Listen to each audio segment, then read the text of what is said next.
"You're terrible at cooking, James. Go freeze outside with your failed meal," she yelled, slamming the window shut and locking it. I hurried to the window, pleading for James to open it as I pounded on the glass. But he just smirked and closed the curtains. The cold started to creep in, and I began to shake. My body, warm just moments ago from the heater, was quickly losing its heat. What will happen if it stays this cold? Even my baby inside me. I was about to faint from the freezing cold when someone suddenly reached out to help. "Are you okay?" The next day, I came back home with him. James was outside, freezing naked. I was stunned at the sight, but Liam stepped forward. "Isn't that what you said? If you can't cook properly, then freeze outside." Liam gave James a stern look and spoke in a cold tone. James, shivering in the yard, could barely muster a response. "I'll call for an ambulance out of kindness. Emily, do you have anything to say to him before it arrives?" I nodded and stepped closer to James. "My name is Emily Smith. I'm 28 years old and stay at home. When I was working, my mom got sick and passed away. Then, my dad suddenly died from a heart problem. I was left all alone since I'm the only child. It was really hard being by myself, but I kept busy with work. Emily, are you okay? You seem stressed." During that tough time, my husband James was there for me. He comforted me when I felt sad and alone. Eventually, we fell in love and got married after dating for a few years. "We're so happy to have such a wonderful woman in our family," my in-laws said. "James, you've brought home a great lady." After our wedding, I moved in with James' family, and we all got along great. "Emily, I saw a new cafe near the train station on TV. Let's check it out sometime," James suggested. "Sure, I'd love to." I especially bonded with my mother-in-law, and we made it a tradition to go out for a meal once a week.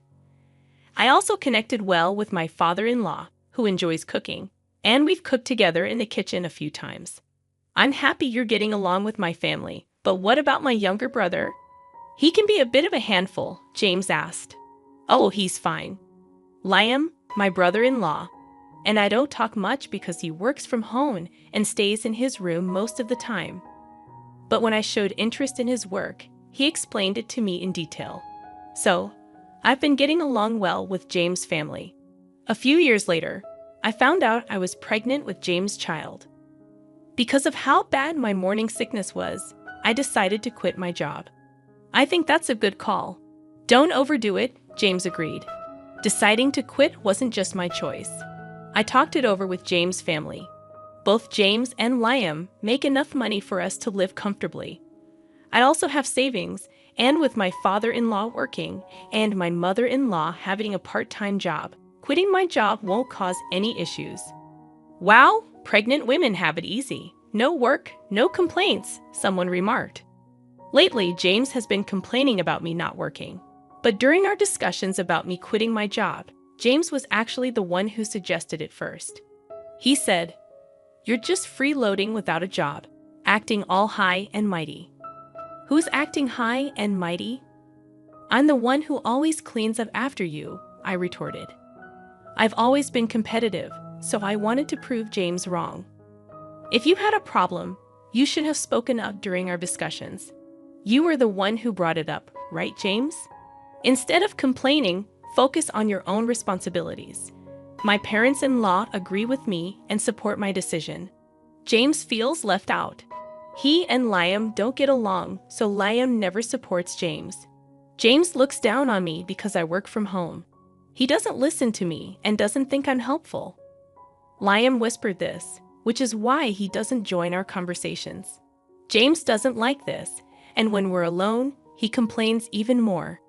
"Just because my family likes you doesn't mean you should act all high and mighty."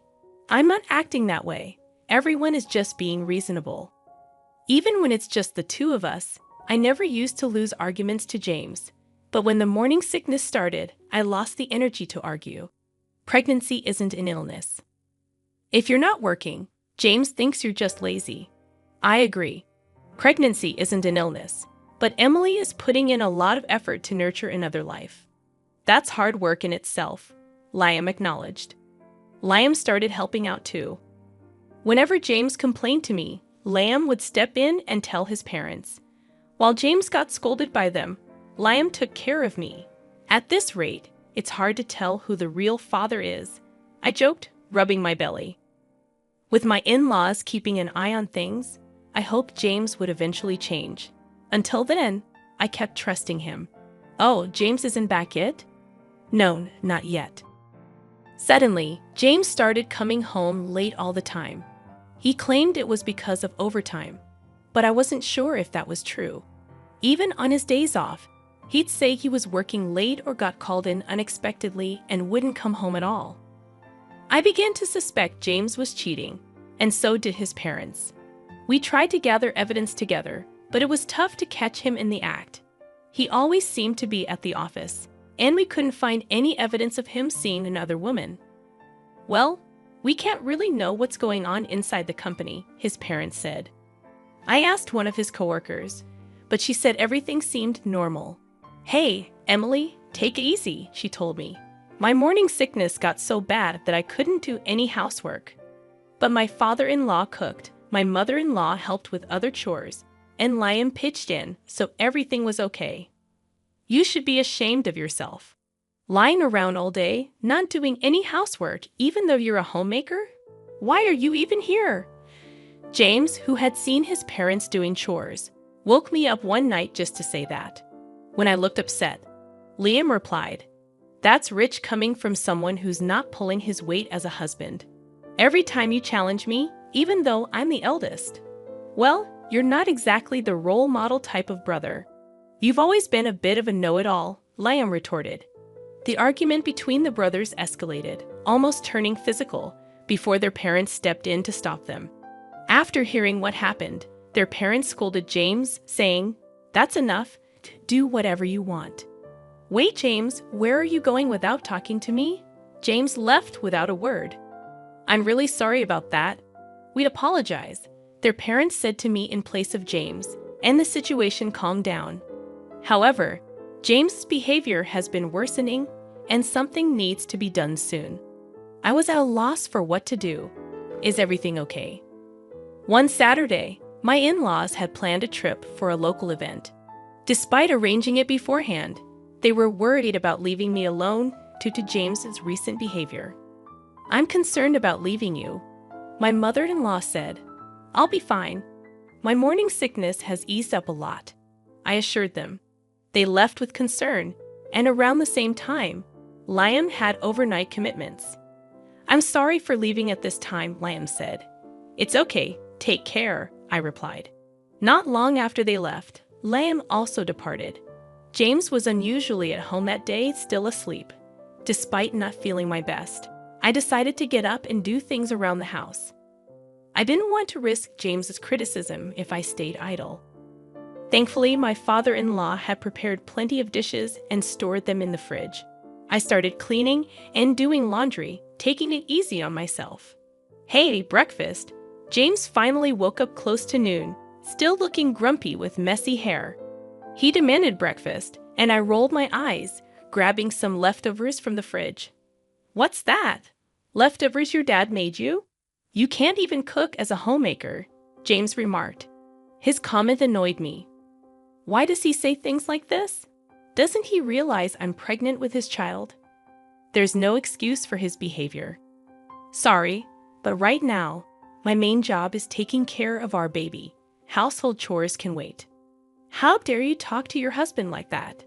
James shouted at me, but then Liam barged in, breaking the tension. I could hear them arguing loudly outside. "You stay out of this."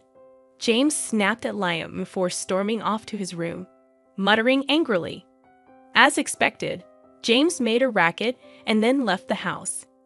Liam let out a heavy sigh. "You okay?" Liam asked as he entered the room. "Yeah, what brings you here?" I replied. "I just came to pick up something I forgot," Liam explained, looking at me with concern. I chuckled, noticing how much he resembled his mother. "It's all right, go ahead. Don't worry about me," I assured him. "Okay then, I'll head out," Liam said, hesitating for a moment before leaving. I couldn't help but wonder, Where did the James I first met go? At this rate, it seemed like divorce was inevitable. But I still wanted to remain close to my in-laws. Feeling suddenly drained, I decided to lie down. And before I knew it, I fell into a deep sleep. "Emily, time to wake up." James's voice interrupted my sleep. "Mim," I mumbled as I sat up. I met James's eyes, expecting him to scold me. However, he gave me a wry smile. "I'm sure I'll get an earful from James later," I thought. "I wanted to let you sleep, but it's already evening," James said in a surprisingly gentle tone. I was shocked by his kindness. "I've prepared dinner, so when you're ready, come join me," he added before leaving the room. I noticed a blanket over me and couldn't help but wonder if James had covered me. I went to the kitchen and found my father-in-law's dishes already warmed up, ready to eat. "I'm sorry, Emily," James said sincerely. "When I found out we were having a baby, I was thrilled, but then I got overwhelmed and took it out on you. This cake is my way of apologizing." James presented a cake to me. Honestly, this gesture couldn't erase all the past hurts, but his genuine apology warmed my heart. For now, I decided to forgive him and enjoy our meal together. "Look, it's snowing," James exclaimed excitedly. "Oh, you're right. Let's go see," I replied, following him to the window. The sight of the snow falling against the night sky was beautiful. Since I came from a place where it rarely snowed, this was a special moment for me. Without hesitation, I moved closer to the window. "Let's open it," James suggested. "But it'll be cold," I protested. "Just put on a jacket," he insisted as he draped one over me and opened the window, letting in the chilly wind. As I braced myself against the cold, James hugged me. Suddenly, I found myself outside, and when I turned around, I saw James grinning mischievously. "You're a homemaker who doesn't do the housework. That makes you a bad wife. Think about that tonight," he teased. "Excuse me? What are you saying? You can't even cook," I retorted. With that, James shut and locked the window. I rushed to the window, pleading with James to open it as I pounded on the glass, but he just grinned and closed the curtains. The cold was starting to make me shiver.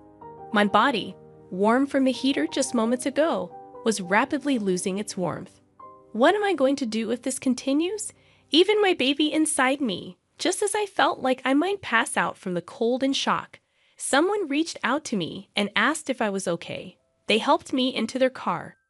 "Why were you out here at this time of night?"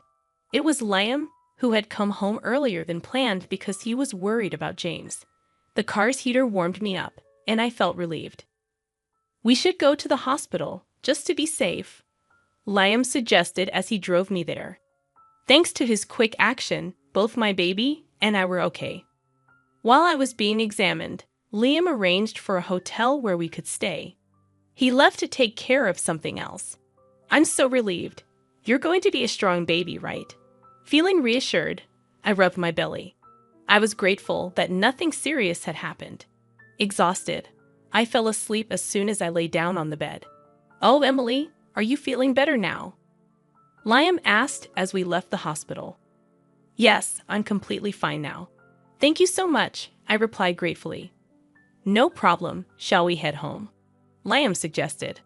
The next day, as we arrived home, I was shocked to see James freezing naked in the yard. Liam approached him with a cold gaze and tone. "This is what you said, right? If you can't cook properly, then freeze outside." James, shivering, couldn't even respond properly. "I'll call an ambulance out of kindness." "Emily, do you want to say anything to him before it arrives?" Liam asked me. Nodding, I stepped closer to James. "It's because of you that our baby was almost in danger. I will never forgive you. Just wait," I told him firmly. James was taken to the hospital. Later, I asked Liam what happened last night after he dropped me off at the hotel. Liam returned home alone and found James sleeping in the living room, naked with another woman who seemed to be his mistress. James had brought her home, thinking we wouldn't be there, and with me locked out, he seemed confident. Liam, furious, threw James out of the house in his birthday suit, telling him to think about his actions. Then Liam interrogated the shocked mistress, gathered evidence, and sent her back to her place. It turned out she had a family too. By the time Liam informed them of everything, dawn was approaching. He took a short nap in the car and then came to pick me up. That's how everything unfolded. I've talked to my parents. They said they're coming home today. Liam told me with a gentle smile, staying by my side until they returned.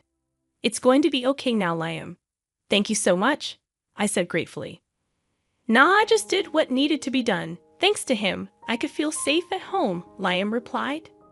I'm so sorry, that idiot. I can't apologize enough. James immediately apologized upon their return and faced their wrath. James was forced to pay child support, and it was decided that he would be kicked out. I'm so sorry. It was just a mistake, Emily. I truly love only you, James pleaded, but I ignored him. I wish he'd stop treating me like a fool, I thought to myself. Suddenly, James became aggressive, raising his hand at me. Enough is enough, my Dan's son. Liam intervened, grabbing and twisting James's arm.